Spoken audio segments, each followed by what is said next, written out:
Slip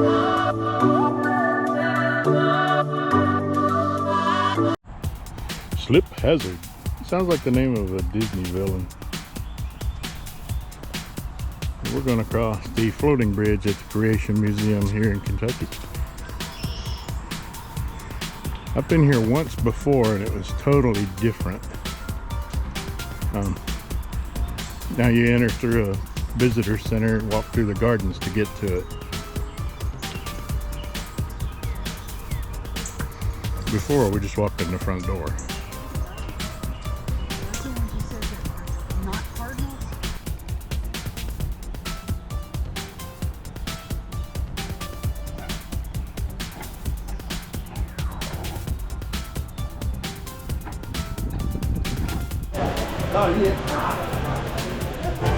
I'm pretty sure Noah didn't have a cafe or coffee or ice cream.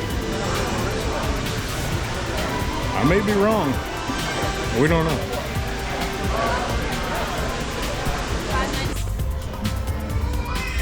The connectomides of these trees are based on inference, and a handful of fossils interpreting data. But instead of assuming You're not gonna make a monkey out of me. Arose from a common ancestor. A lot of changes since I was here last.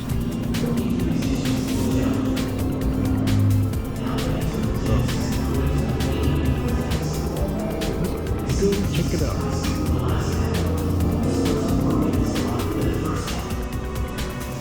And someday, the Lord will bring new heavens and a new earth, where there will be no more pain, sorrow, suffering, or death.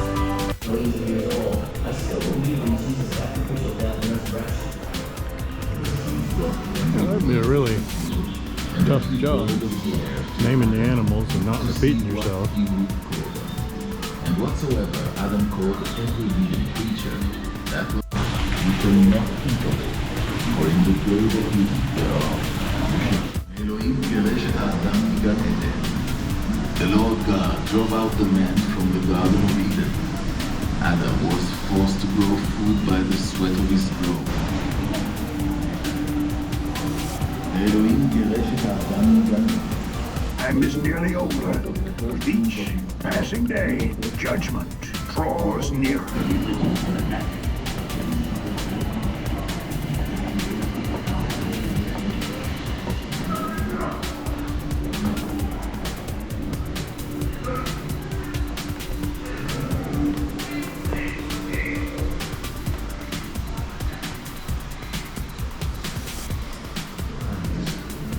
Sabbath day, you'd have to cook.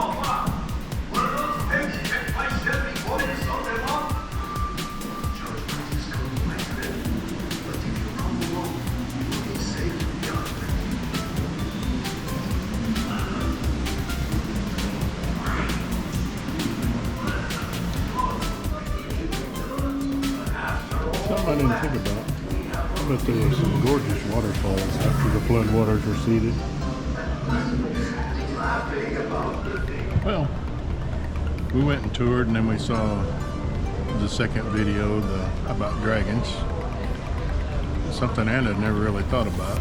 I'd thought about, but not whether or not they were in the Bible. So that was pretty neat. We had a quick lunch, hamburger patty, and some cheese and water, and then we're getting ready to go back in and look at the stuff we missed. It's kind of nice out here. It's actually kind of cool today, so it feels great to sit outside. So here we go. Old King Herod was a wicked old king. Wouldn't praise God for anything. So the worms nibbled on his fingers, nibbled on his toes. You know the song. So this part's really easy to miss if you take the regular route, because you come out over there and then there's this little room over here that we just came out of. But then you get this room here.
If you are so inclined, you can zip line. Today, we are not so inclined. Someday we will be. Have a rod and reel right now and some bait. This far north, I don't think we have to worry about alligators. No, but snakes. You gotta worry about snakes. Okay, yeah, that's true.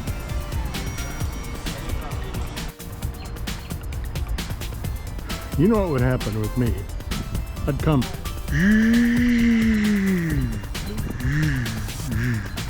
and then I'd stop right there. I didn't get it recorded in time, but this guy was doing the Woody Woodpecker as he went across.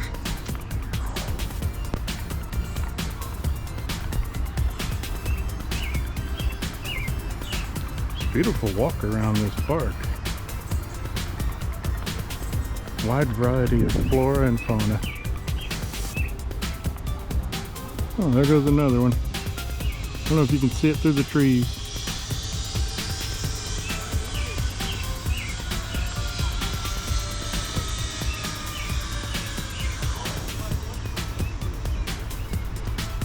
We'll do that one day. It's the last thing on our bucket list.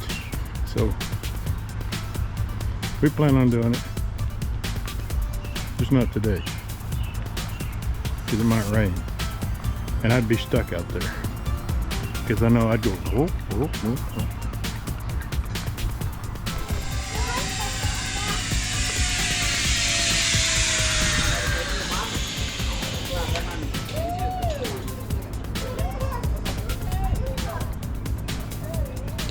You know, it would be fun on a hot day. Zip line about halfway and let loose. Not in this pond. Well, I don't know how deep it is. There's turtles in it. Could be snapping turtles too. Okay. Moving on. I always thought kangaroos looked more like deer that have been to prison. They're all buff. Yeah. That's cool. I've never seen one in real life. They are full size, full grown. Oh wow, so they're smaller than Yeah, kangaroos. so there's wallabies, wallaroos, which is kind of in between kangaroo and wallaby. There's, I want to say off the top of my head, close to 60 species in the macropod family. Can you imagine waking up in the morning and seeing one walking around the front yard? Nope, that'd be awesome. That's wild. Oh, here, this one's standing up so you can see. So yeah, just like a kangaroo, they got long back legs and short front legs. So cute.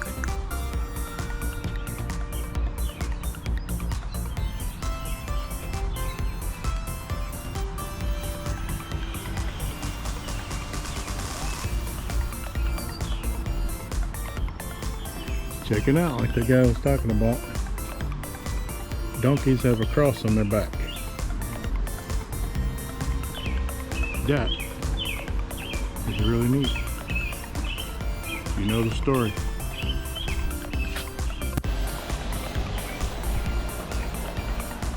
More like a Japanese garden here.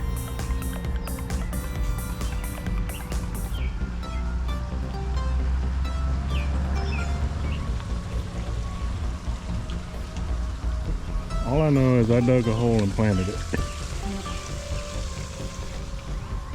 But all these are getting water from the... You have the famous puking bird.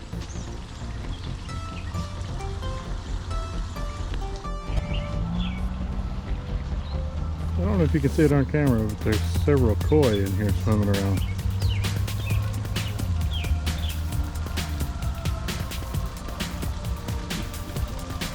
Koi are the most flamboyant of carp. They help keep things clean. Can you imagine building that by hand with mostly hand tools? They didn't have electricity or anything. And no wonder it took 100 years. Now we don't know if this is the exact replica, but I would have to say since the dimensions are correct, it's got to be pretty close to accurate using the designs of the day. We came here to the Ark Encounter back in well, I don't remember what year it was, but it was just brand new. They didn't have all this outdoor stuff. This place had gravel and dirt, and it was really cold, so we didn't do anything. We went here, and I remember we went to Mzera's Cafe. Amazing, I remember that. And then that was about it. So yeah, come with us. This is going to be fun. There's a virtual reality experience here. Sounds just like the theme to Lost in Space. Just modified a little bit. But it is a gorgeous day here. I can't get over it. I mean, I guess it's because we had days and days and days and days of rain, and then now we don't.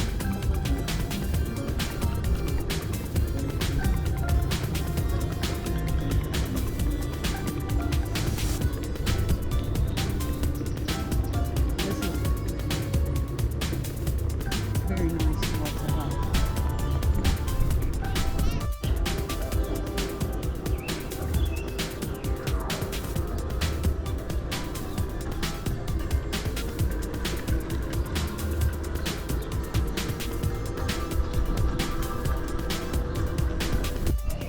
Who dad? Who dad?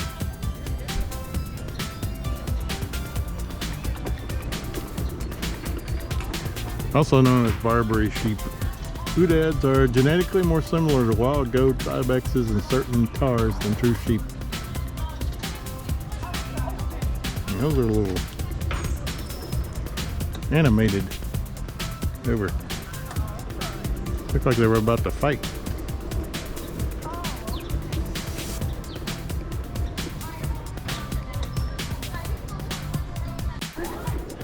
These are the lemurs. They are known for their impromptu dance routines. So they really like to move it.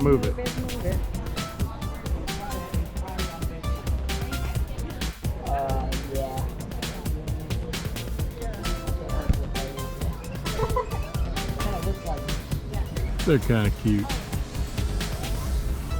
I guess they're tired of playing right now and dancing.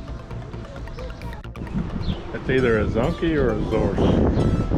Looking at the ears, probably a zonkey.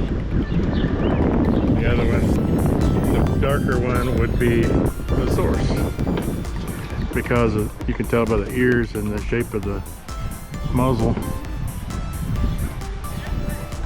and the tail. Zorses and zonkies are sterile, so they will not breed other zorses and zonkies.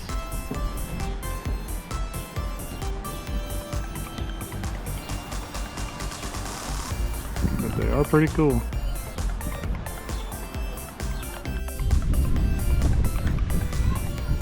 But check out the anteater.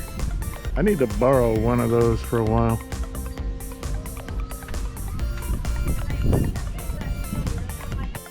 Unfortunately, I think that's the only giraffes we're going to see today. But they're my favorite. We got to see them last month, so.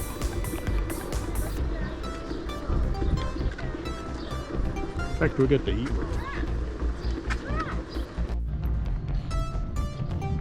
What if you could walk through history, not just read about it, but actually experience it in real life? See, touch, feel. Well, welcome to the Ark Encounter. We're about to go in here and see what it would be like to be on an Ark. So, follow us. Welcome to the Ark. Noah is in his 600th year and much has happened. His father, Lamech, passed away 5 years ago, and his grandfather, Methuselah, died in the past year at the age of 969. 7 days ago, the Lord commanded Noah to enter the Ark along with his family. So Noah, his wife, Mzera, and their 3 sons and their wives spent the past week loading the animals and are now storing the last of the provisions in the Ark. They need to hurry, the storm's almost here. What do these stones mean? Well, after the miraculous enabling the Israelites to cross the Jordan River on dry ground, God told Joshua to have a representative from each of the 12 tribes take a stone from the river. The Lord instructed them to build a memorial with those 12 stones as a reminder to the coming generations of what God had done for them. So, when they built this place, they put these 12 stones that signified the life-size ark was to remind them of coming generations, the whole world, the gospel of Jesus, and the truth of God's word. And here they are, the 12 stones. Well, the first time we came here, the third floor wasn't open yet, wasn't even built yet, so it's going to be new for me. Also, the wood was kind of like this, it wasn't weathered, and I thought, well, maybe they need to pressure wash the outside of it. But Anna pointed out that it took 100 years to build it, so it probably would have been pretty weathered on some spots.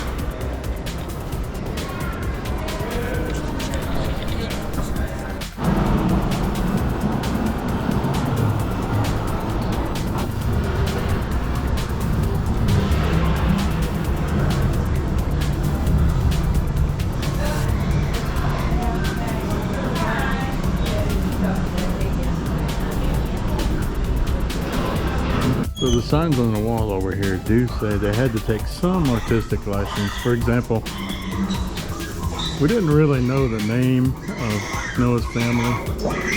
We didn't know exactly what the pins that would hold the animals would look like. They had to go with historical references for shipbuilding in the day and animal husbandry, and just kind of guessing at some elements the Bible didn't include. So this may not be what it looked like, or it may be very close to what it looked like. But it was common in the day back then to have things like pottery, watering systems, and cages built like this. So you can see that if they were small animals, they'd fit in quite easily.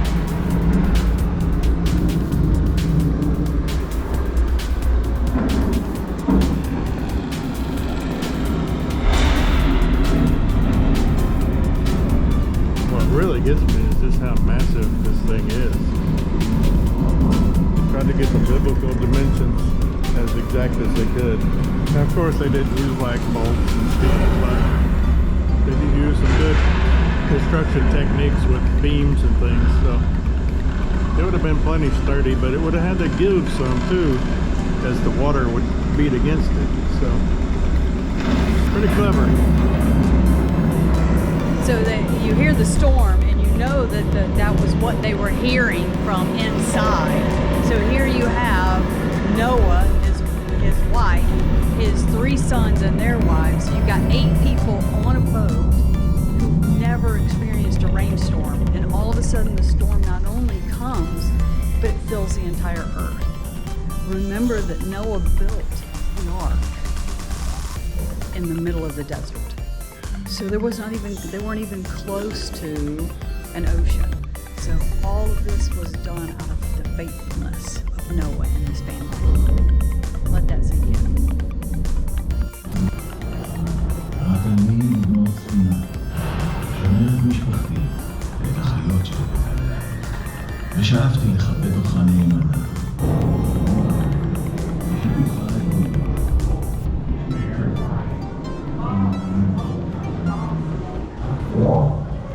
So this is bear kind, and you know, animals of each kind. You could have bear, canine, cat. All the variations came later after the flood had subsided and the animals went back out, and they could have adapted to their surroundings, changing colors and things. That's not evolution, it's adaptation. They adapted as they went into different parts of the world.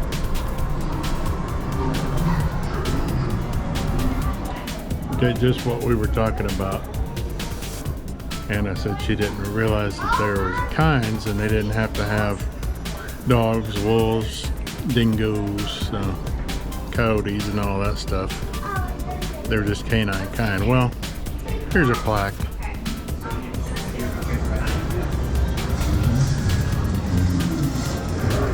Giraffe kind. Little bitty horse kind. And once again, the answer woman. Seeds would have been covered with sludge or covered with loess or dirt. When the floods receded, those seeds would have sprouted once the sun hit them and they had plenty of water. So it wouldn't have hurt them. They would just grow after they got sunlight. Which does explain where the bird got the olive branch to bring back. So there we go. Think about all the plants that actually thrive in water. All the trees and things like that that will grow in water. Bushes that will grow in water in areas. A lot of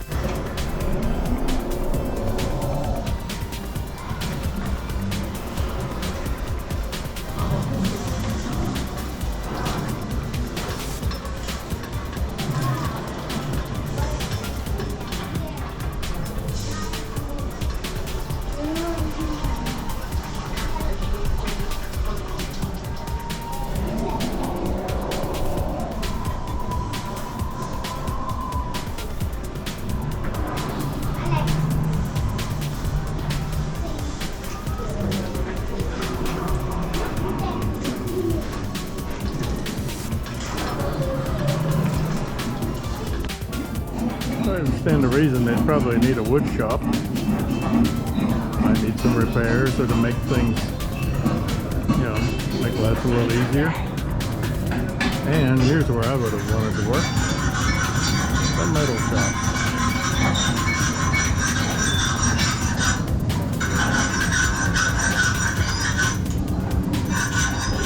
Third floor, living quarters. Most likely that's what the third floor was.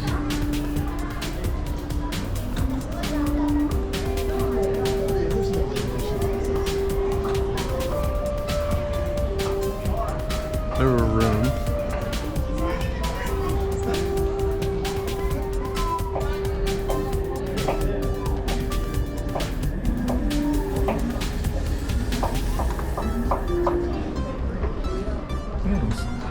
The dining room would have been a good place to sit, eat, talk about things, prayer, meetings, play games. This is representing him delivering a basket of vegetables to his wife Keziah snaps them in preparation for a meal. The hammock would make sense. The Ark rocked in the water. It was just kind of rocked with it.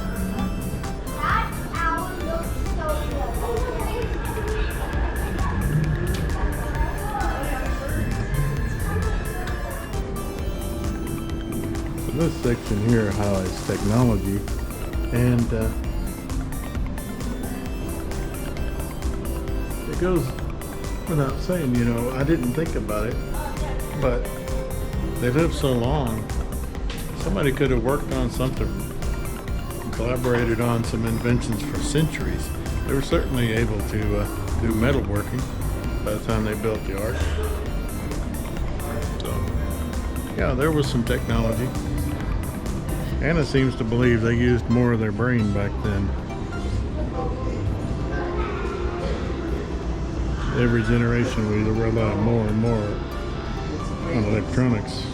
They used paper or papyrus or writing in the dirt. The flood story has been depicted in a lot of different cultures. And of course there were variations added, such as Romania, they added a devil taking the form of a mouse and climbing on board. But it's interesting that all around the world there's a story of a global flood.